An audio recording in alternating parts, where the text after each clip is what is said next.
সহজ পদ্ধতিত দহি কেনেদৰে গুঠিব পাৰোঁ সেই বিষয়ে আজি আপোনালোকৰ বাবে এটি ভিডিঅ' লৈ আনিছোঁ। এয়া মই লৈছোঁ কেইটামান গুলি আৰু তাৰপিছত এনেদৰে বহি এখনত সূতাবোৰ মেৰাই লৈছোঁ।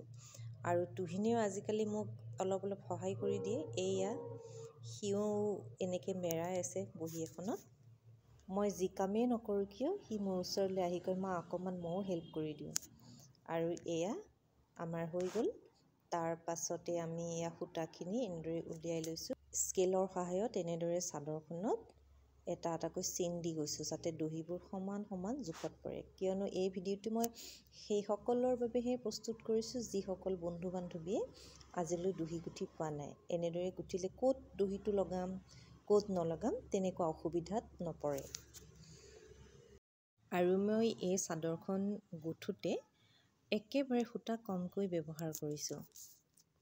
সূতা ঘূৰাইছোঁ মই 40 পাক।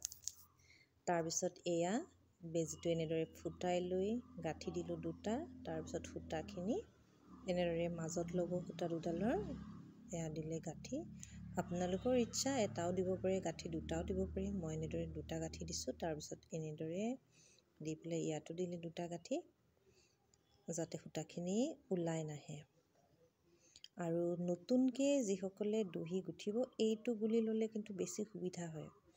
পিছল গুলি ল'লে কেতিয়াবা পিছলি যায়। আৰু এনেকৈ আৰম্ভণিত এইটো গুলিৰ সহায়ত গাঁঠিবচোন ধুনীয়া হ'ব। আৰু এনেদৰে গাঁঠিবলৈ আৰম্ভ কৰি পিছত আপোনালোকৰ যি মন যায় যি সূতাৰে মন যায় সেই সূতাৰে ধুনীয়াকৈ গাঁঠিব পাৰিব। আচলতে কামবোৰ কৰোঁতে অকণমান ধৈৰ্য লাগে। আৰু আমি ধৈৰ্যৰে যি কাম কৰোঁ বা ধৈৰ্যৰে আমি যি অৰ্জন কৰোঁ সেই কামবিলাক কিন্তু আমি হেজাৰ শক্তি প্ৰয়োগ কৰিও আমি অৰ্জন কৰিব নোৱাৰোঁ। সেইকাৰণে সকলো ক্ষেত্ৰত বা সকলো কামতে আমি ধৈৰ্য ৰখাটো ভাল। ধৈৰ্যৰ ফল সদায় মিঠা বুলি কয়, নহয় জানো?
ভিডিঅ'টোৰ শেষত মই মোৰ বান্ধৱী ধৰিত্ৰীক দুখন চাদৰ গুঠি দিছিলোঁ।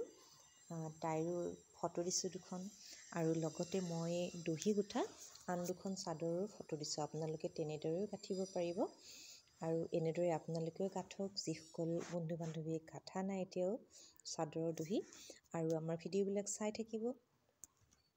আৰু ভাল লাগিলে লাইক, কমেণ্ট আৰু শ্বেয়াৰ কৰিবলৈ নাপাহৰিব। আজিলৈ আহিছোঁ। Bye bye.